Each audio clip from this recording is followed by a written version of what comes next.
Nosso tema geral é o Cristo maravilhoso em vós, a esperança da glória.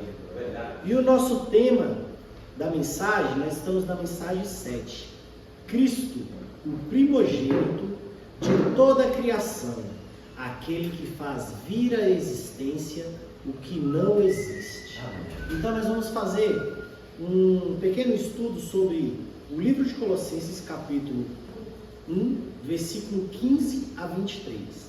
Mas antes da gente entrar aqui nesse estudo, eu quero trazer aqui uma experiência para os irmãos. Não é um experimento não, é uma experiência. Né? Experiência assim bem... A gente sempre está acostumado com isso já, né? Fazer uma mensagem assim meio ilustrativa, né? Observando algumas coisas maravilhosas. Trazer assim... Qual é o versículo da leitura básica? O versículo é Colossenses capítulo 1, versículo 15 a 23. Irmãos, aqui nós temos só irmãos experientes, né? Então eu trouxe aqui um pedaço de madeira, né? Isso aqui é uma madeira, é um eucalipto, e todos sabem que é um pedaço de pau de espora, né? A gente compra ele completo por uns R$3,50, né? Com aproximadamente 2 de altura, é? 3 metros de altura, né? Então o irmão tem propriedade aí para falar que ele trabalha na área de maceraria, né? De madeira. Então, isso aí vai fazer escoramento, né? Pessoal, escorar lá. Isso. Agora eu vou fazer uma pergunta aqui para você, irmão Cândido. Você que tem bastante experiência. E quanto é que você me pagaria nessa madeira aqui? Com toda sinceridade. Tu me pagaria alguma coisa nessa madeira? Acho que nem R$1. Nem R$1, né? Por quê? Porque você consegue de graça ir na rua madeira bem melhor. Na rua, andando na rua, né? O irmão Adonias, ele está acostumado lá na roça dele, né? Lá, você tem madeira melhor do que essa aqui? Solta lá no quintal? Lá no quintal você não vê nenhuma madeira melhor do que essa daqui? Hã? Não, qualquer tipo de madeira. Qualquer madeira lá. Você tem alguma madeira melhor do que essa lá solta no teu quintal? Tem. Pergunta. Tem. Não, lá no quintal mesmo. Você me pagaria alguma coisa nessa madeira aqui? Não tem nem utilidade, né, irmão? Irmão Manuel, De cara. você pagaria alguma coisa aqui? Lá nas tuas obras tem coisa bem melhor, não tem? Irmã Silvani tem coragem de pagar alguma coisa aqui? Dependendo da minha necessidade, eu acho. Mas lá na... Eu acho- Você acha que na rua você não acha coisa melhor que isso aqui? Se Não? então não tivesse nada, eu falei, nossa, quer R$1, me dê e pronto. Pois é. Essa madeira aqui tem utilidade? Talvez até para escorar uma porta ela ainda serve, né? Isso que eu pensei. Então, Mas aqui eu vou trazer aqui um pedaço de um caio. Essa madeira aqui, eu não sei nem dizer que madeira é essa, né? Mas alguém teria coragem de pagar alguma coisa nessa madeira? Está até rachada. Não? Não tem valor nenhum. Isso depende aos olhos de quem. Não tem valor. Muitas vezes nós nos identificamos com essa madeira inútil e desprezada por todos. Eu viajei recentemente para Porto Seguro. Isso aqui não deixa de ser um pedaço de madeira. Mas isso aqui foi feito à mão. Um apito. Que eles representam, eles conseguem chamar os pássaros na mata. Feito de madeira. Qual a diferença dessa madeira para essa madeira aqui? Essa tem valor? Eu paguei R$30 nela. Um pedacinho de madeira. Né? Ela foi trabalhada. Ela foi trabalhada. Isso. Ela foi trabalhada à mão. Não, deixou de ser madeira? Não. Não. Mas o que tem mais valor? Esse apito que chama os pássaros ou esse pedaço de madeira? O apito tem mais valor. Por quê? Porque ele foi trabalhado. Alguém viu em um pedaço de madeira que dava para fazer alguma coisa útil, né? E alguém trabalhou nessa madeira. Bem. Aí, lá tem muita questão de artesanato, né? Outro pedacinho de madeira, isso aqui eu achei máximo, parece até algo chique para você pegar, passar requeijão no pão. Fica até algo chique e fino na sua casa.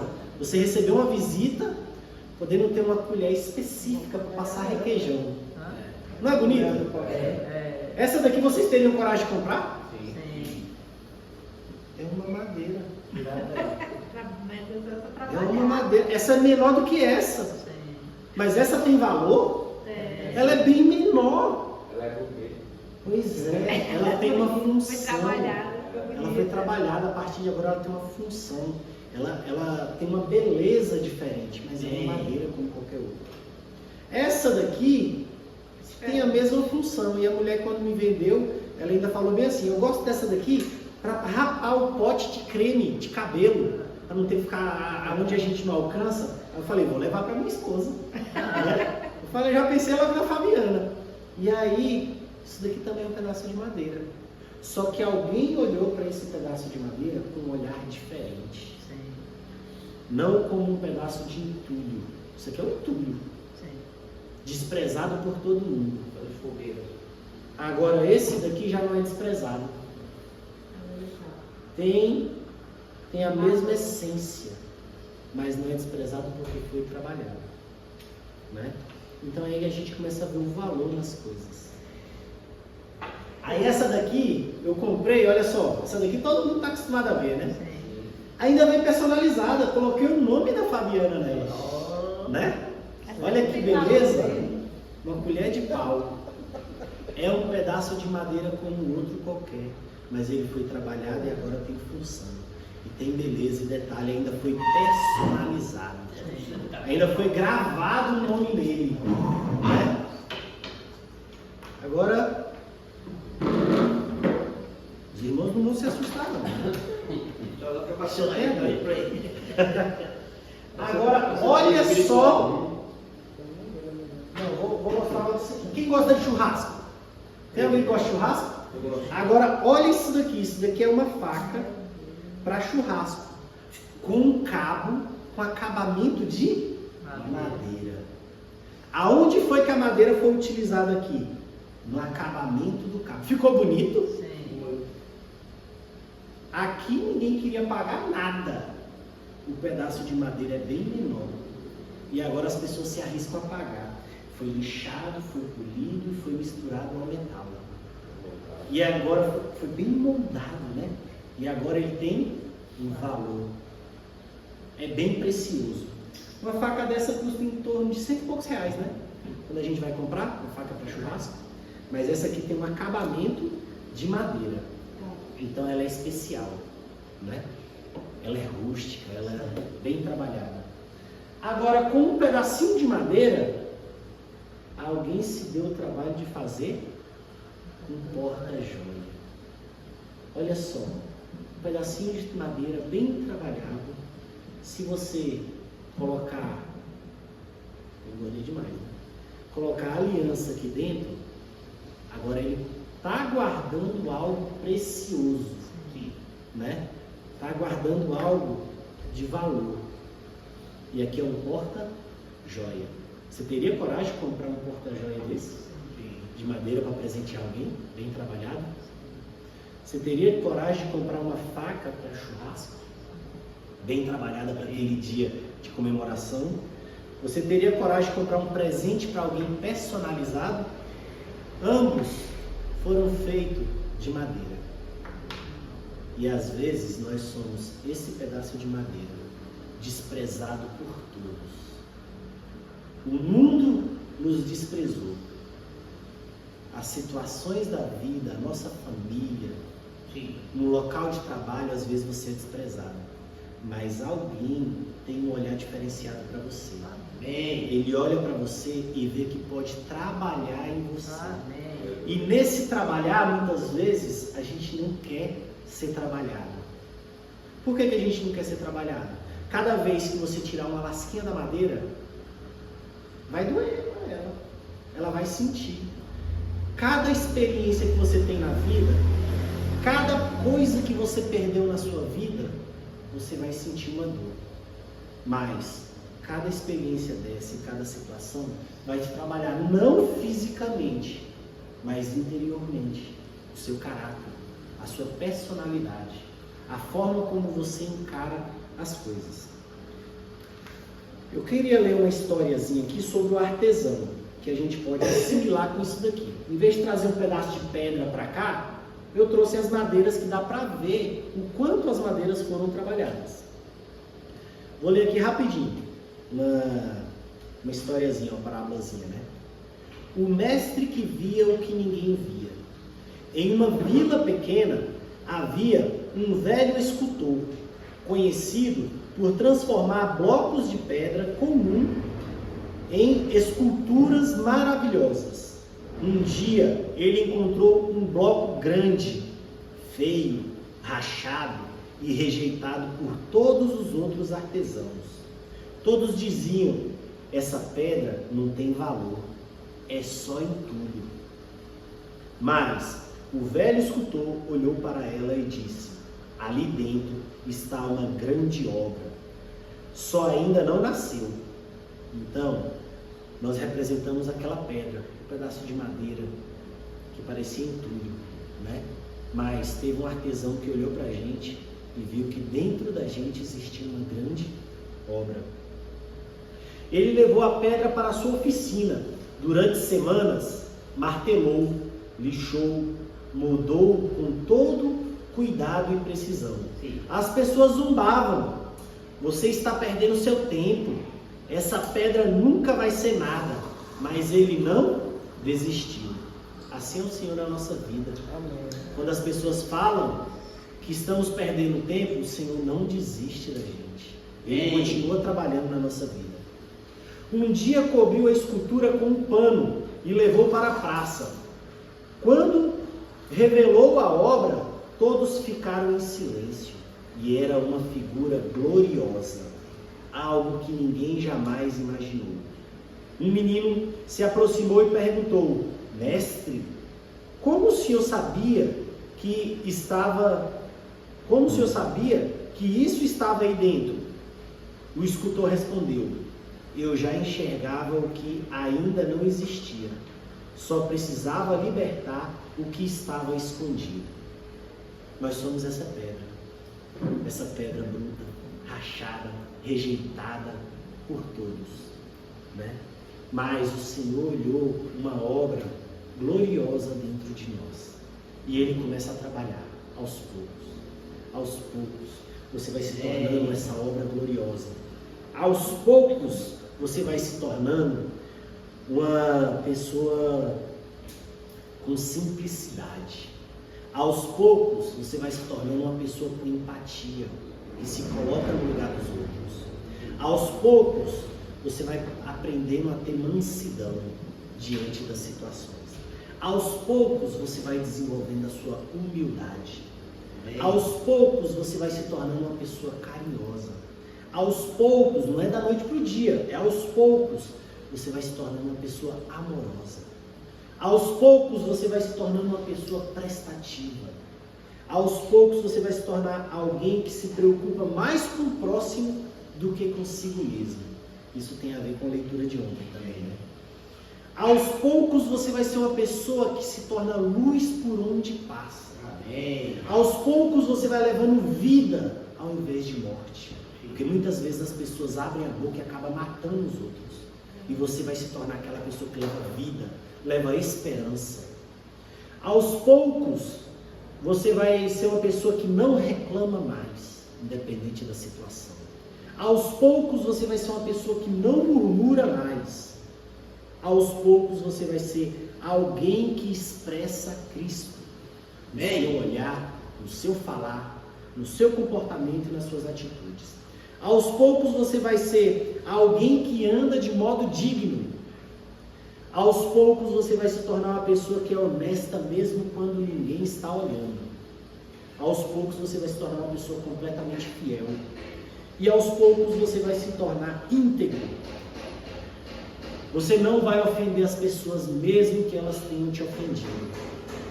Aos poucos você vai ser mais disposto a ajudar. E você vai se tornar uma pessoa mais justa.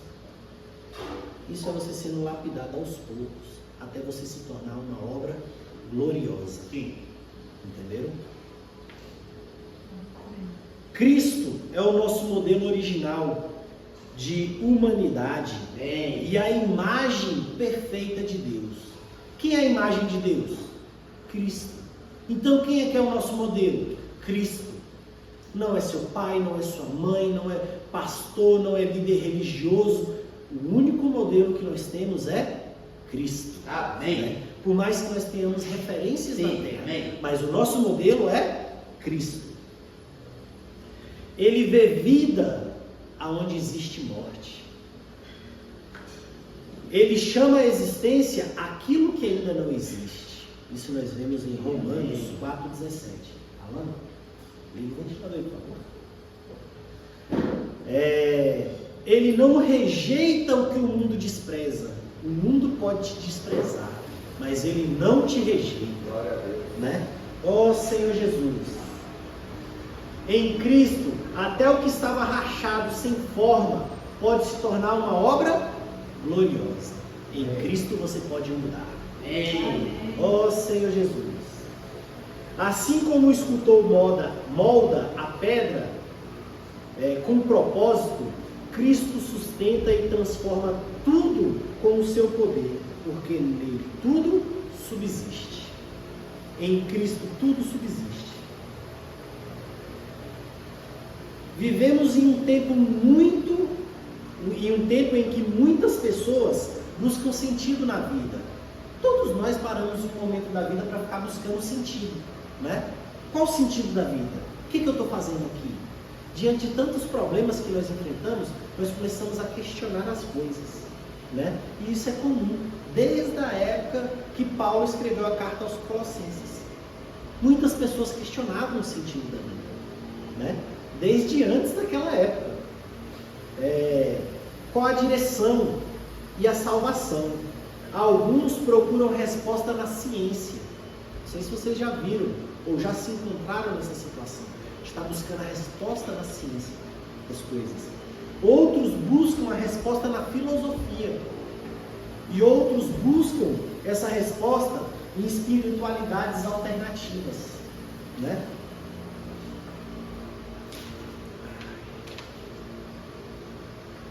Mas Paulo escreve aos Colossenses uma declaração ousada: Jesus Cristo é suficiente.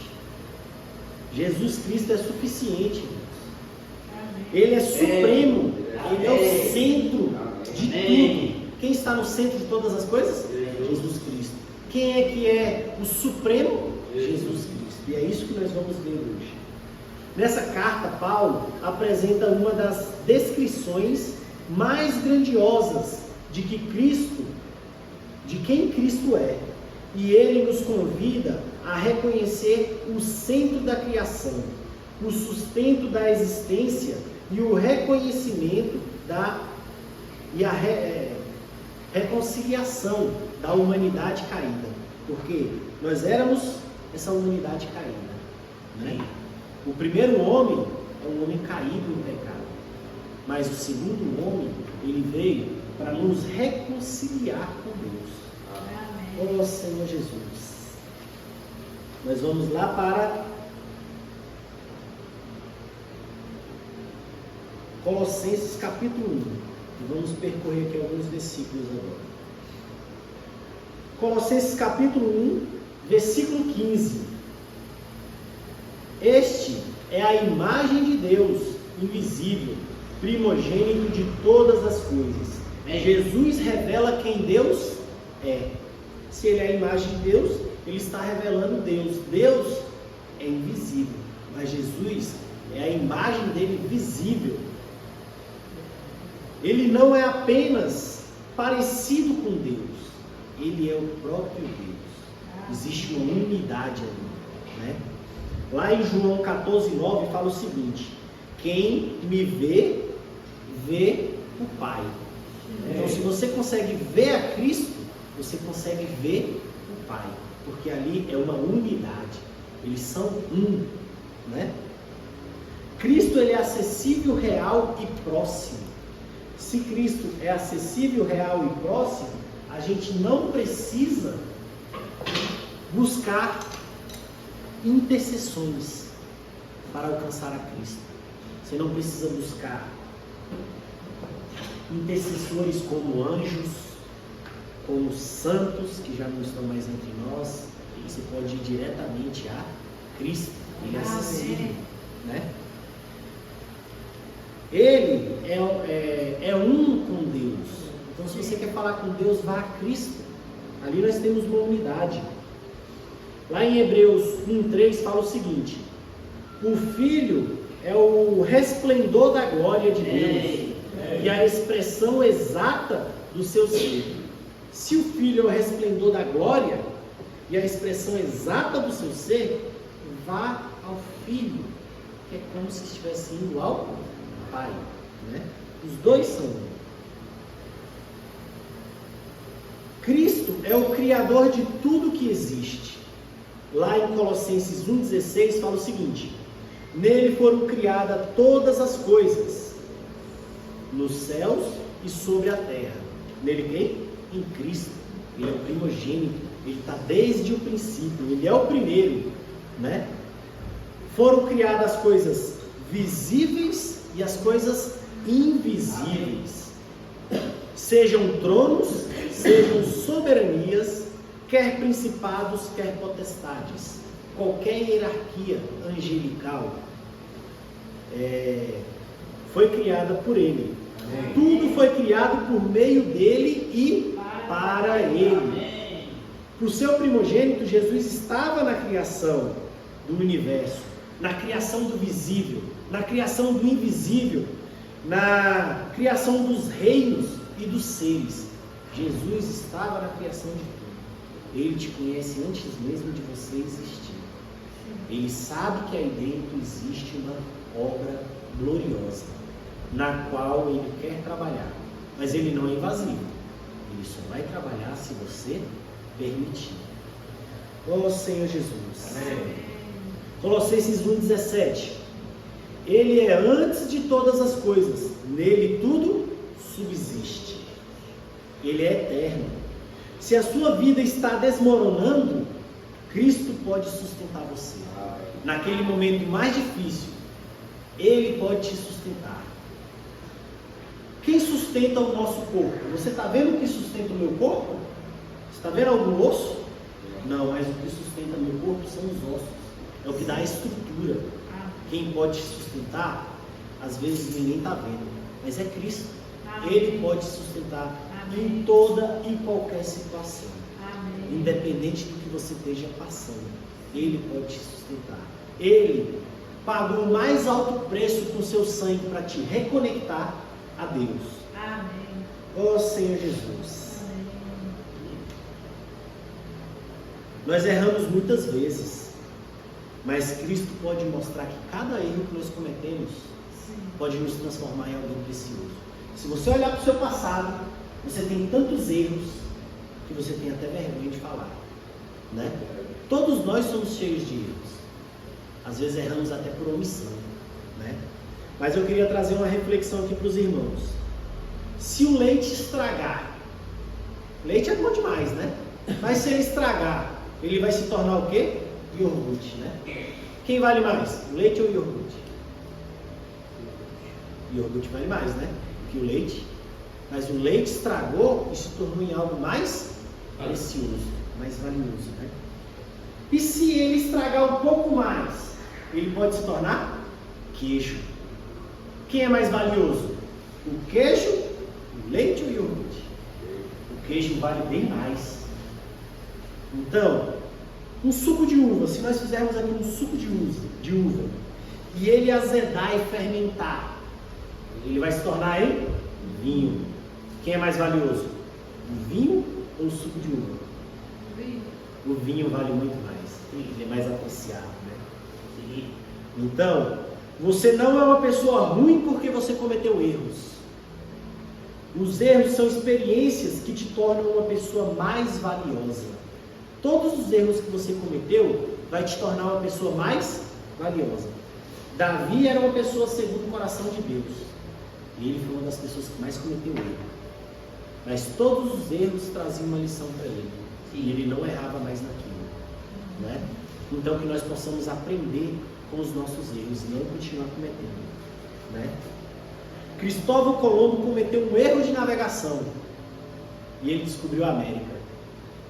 Foi por um erro, não foi que ele estava procurando a América, cometeu um erro de navegação e descobriu a América, né? Foi por um erro que Alexander Fleming descobriu a penicilina, um poderoso remédio. Não foi intencional, foi por um erro. Não deixe seus erros te derrubar. Os aprendizados que vem deles é que te torna melhor. É por meio dos erros que você vai se tornando alguém melhor. Mas não cometendo os mesmos erros, repetindo, insistindo no erro. É por meio dos erros que você vai se tornar uma pessoa mais sábia. Amém. Né? A semelhança entre uma criança e uma pessoa cristã na sua caminhada cristã. Existe uma grande semelhança. Todos nós temos um nível de maturidade cristã. Não é a quantidade de tempo que você está reunindo, que você lê a Bíblia, que você conhece a Cristo, que define a sua maturidade. Mas existe uma semelhança entre a sua caminhada cristã e uma criança aprendendo a andar. Qual é a semelhança? Ambos vão cair. Quando a gente começa a nossa jornada cristã, a gente dá um passo, cai. O que a gente tem que fazer? Levantar, dar mais 2 passos, cai. Nossa natureza caiu. A gente levanta, dá mais alguns passos, cai de novo. Depois você levanta, dá outros passos, só que a gente não tem que olhar as nossas quedas e a quantidade de vezes que nós caímos. Nós temos que olhar a quantidade de vezes que nós podemos nos levantar e continuar caminhando. Se uma criança desistisse de aprender a caminhar porque caiu, ela ia ficar no chão e ia depender dos outros que carregassem ela para algum lugar. Assim é a sua vida cristã. Se quando você cair, você desistir de levantar e caminhar, você vai ser uma pessoa que depende dos outros. E a nossa dependência está somente em Cristo. Amém. Né? Se você caiu, levanta e volte a caminhar. Oh Senhor Jesus. Amém. Vamos para Colossenses 1,18. Ele é a cabeça do corpo, a igreja. Ele é o princípio. Ele é o primogênito de entre os mortos. Para ele todas as coisas têm a primazia. Porque aprove a Deus que nele residisse toda a plenitude. Se Cristo é o cabeça do corpo, é a cabeça quem comanda, é a cabeça quem manda, é a cabeça quem toma decisão, né? Então ele é o cabeça da igreja. E quem é a igreja? Somos todos nós. E somos encabeçados por Cristo. Ele é o princípio, ele é o primogênito, ele é o primeiro, né? Ele é o primogênito dentre os mortos. Ele foi o primeiro que venceu a morte e voltou com o seu corpo glorioso, né? Tem 3 passagens que mostram Cristo vencendo a morte. Ele fez, se eu não me engano, 4 ressurreições, né? A primeira que nós vimos 3, né? Da filha de Jairo, aonde havia morte, ninguém mais tinha esperança, né? E aí quando Jesus chegou, aonde havia morte, todos só viram morte, mas Jesus viu o quê? Vida, né? Aonde ninguém mais tinha esperança, Jesus viu que tinha esperança. Ele trouxe à existência o que já não existia mais. Na situação de Lázaro, Lázaro já estava morto há alguns dias. Era impossível trazer a vida a Lázaro. Mas aonde ninguém via vida, Cristo via. E ele trouxe vida ali. E lá em Lucas 7, versículo 11 ao 17, o filho da viúva, lá em Naim, né? Cristo trouxe a vida, ele se compadeceu do sofrimento daquela viúva e trouxe a vida ao filho dela. E qual foi o outro caso? Ele mesmo ressuscitou. Ele venceu a morte, né? e voltou com seu corpo glorioso. Jesus não é apenas o Criador do mundo, Ele também é o cabeça da igreja. Ele não só criou o mundo, existe um propósito, existe um projeto bem maior, que é a igreja no qual Ele é o cabeça. Você pode pertencer a esse projeto, você pode pertencer a esse corpo, você pode fazer parte dessa unidade. Ele é o primogênito de entre os mortos, o primeiro a vencer a morte com um corpo glorificado. Toda a plenitude de Deus habita nele, né? Aqui foi falado o quê? No 19, porque aprouve a Deus que nele residisse toda a plenitude. Amém. A plenitude aqui é uma pessoa, né? E quem é essa pessoa? Deus, que habita dentro de quem? De Jesus. Então eles são uma unidade ali, né? Existem alguns sofrimentos que a gente passa na vida, porque a gente pensa que quando você aceita Cristo, você vai ter uma caminhada cristã, né? Você vai fazer parte da noiva de Cristo, da igreja ao qual Cristo é o cabeça. Você acha que você não vai ter mais sofrimento, que vai ser só vitória, mas não é bem assim não. Como é que o Senhor separa o joio do trigo? Existem muitos cristãos que são joio, né? Existem outros que são trigo. O que eu quero trazer aqui à memória para os irmãos? Como é que era feito o azeite de oliva antigamente? Sem maquinário. Existia um moinho feito de pedra, no qual eram colocadas todas as azeitonas ali. E a pedra de moinho era uma pedra muito pesada, gigante, que ela passava esmagando a azeitona, né? A pedra de moinho era tão pesada que colocava um animal para puxar ela, um animal de grande porte. E aí ele puxava aquela pedra e a pedra ia passando por cima das azeitonas, esmagando ela, esbagaçando a azeitona todinha. Um terço da azeitona é feito de polpa, outro terço é o líquido e outro terço é o óleo, né? Depois que esmagava todas aquelas azeitonas, pegava toda aquela polpa dela, colocava num saco e levava para uma prensa. Na hora que começava a imprensar, começava a sair o óleo. E esse primeiro óleo que saía é o óleo mais precioso que tem, que é o óleo extra virgem. Entenderam como é que é o processo? O óleo extra virgem ele é valioso? Muito valioso. Mas como é que ele é feito?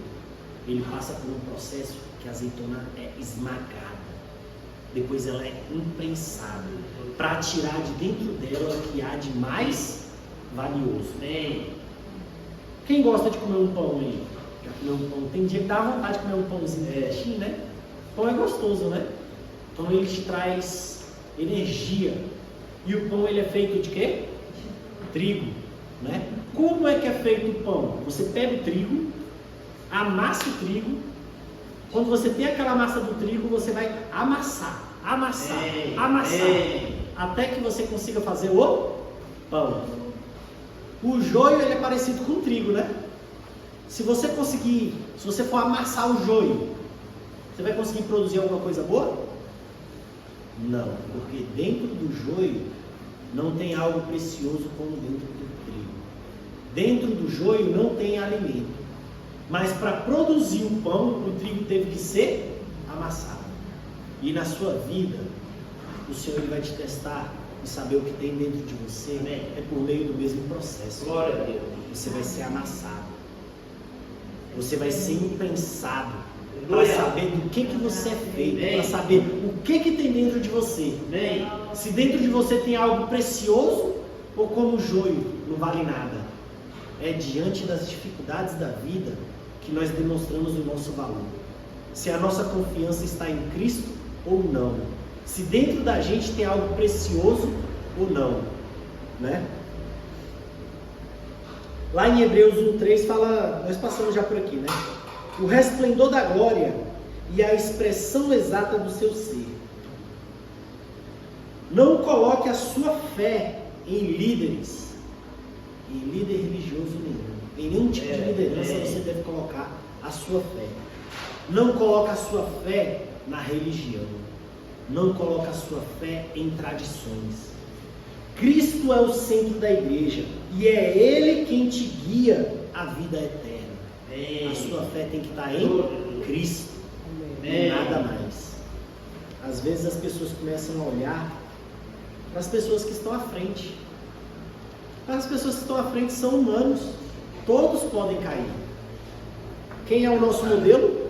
Cristo. Coloca a sua fé em Cristo. Usa Ele como modelo, como centro. Estamos acabando, viu, irmãos? Amém. Cristo é o reconciliador da criação e da vida. Vamos ler aqui os versículos de Colossenses 1, 20 a 23. Né? E que, havendo feito a paz pelo sangue da cruz, por meio dele, reconciliou-se consigo mesmo. Ou seja, o Pai mandou o Filho, por meio do seu sangue, para pagar todos os nossos pecados e nos reconciliar com Deus. A criação foi reconciliada com o Criador. Nós caímos, nós temos pecados, nós erramos diariamente, mas o Senhor pagou o mais alto preço para nos reconciliar com o Criador. Que jamais nós anulemos a cruz de Cristo. Porque no dia que você se achar indigno, você se achar inválido pelo pecado que você cometeu, você está anulando a cruz de Cristo. Porque Deus mandou seu Filho pagar o mais alto preço para nos reconectar com Ele. Então Deus não está interessado no seu passado. Deus não está interessado nos seus erros. Deus está interessado em você de hoje em diante. Ó Senhor Jesus. Consigo mesmo todas as coisas, quer sobre a terra, quer sobre o céu. E vós outros também, que outrora éreis estranhos e inimigos no entendimento pelas vossas obras malignas, agora porém vos reconciliou com o corpo da sua carne mediante a sua morte, para apresentar-vos perante ele santo, inculpáveis e irrepreensíveis. Ou seja, nós éramos estranhos, nós éramos inimigos, mas por meio da sua obra de cruz, Ele limpou toda a nossa sujeira, para nos tornar santos, irrepreensíveis, para a gente se apresentar diante de Deus. Ó Senhor Jesus. E é que permaneceis na fé. Olha aqui o que diz no 23, né? E é que permaneceis na fé, alicerçados e firmes, não vos deixando afastar da esperança do Evangelho, que ouviste e que foi pregado a toda criatura debaixo do céu. Ou seja, depois que você recebeu o Evangelho, você tem que permanecer na fé diante do Evangelho, não cometendo mais erro, porque hoje você tem consciência do que é certo e do que é errado. Mas ainda assim vamos cair. Mas quando caímos, nos arrependemos e jamais voltamos a praticar essas coisas. Que nós possamos olhar para Cristo, nosso modelo, nos alimentar. Quanto mais próximo de Cristo estivermos, quanto mais intimidade tivermos com Ele por meio da alimentação. Do que a gente se alimenta? Se você se alimenta das coisas do Senhor, você vai andar mais parecido com Ele, né? Amém. Então que nós possamos continuar firmes, alicerçados na fé, né? Na esperança do Evangelho que nós ouvimos. Pelo sangue derramado na cruz, Jesus trouxe paz entre Deus e o homem. Para que houvesse essa paz, Jesus teve que derramar o seu sangue, né? Então não anulemos esse sacrifício que Ele fez, para que houvesse paz entre nós e Deus. Antes éramos inimigos de Deus, afastados pelo pecado, mas agora nós somos reconciliados com Deus. O pecado nos afastou, mas o sacrifício do Senhor nos reconciliou, né? Nós somos limpos, santos e aceitos diante dele. Por que nós somos aceitos? É porque nós fazemos coisas boas agora? Não. Por que nós somos limpos? Porque o Senhor derramou o seu sangue para nos limpar. Ele que nos reconciliou. O sacrifício foi dele. Não éramos merecedores, nem dignos. Mas Ele pagou o preço por todos nós. Se permanecermos firmes na fé, Ele nos apresenta irrepreensível. Lá em Romanos 5,10, se nós, quando inimigos, fomos reconciliados com Deus mediante a morte de seu Filho, não importa o seu passado, as suas falhas, os seus pecados, Cristo já fez tudo para te reconciliar com Deus. Quem fez tudo foi Cristo.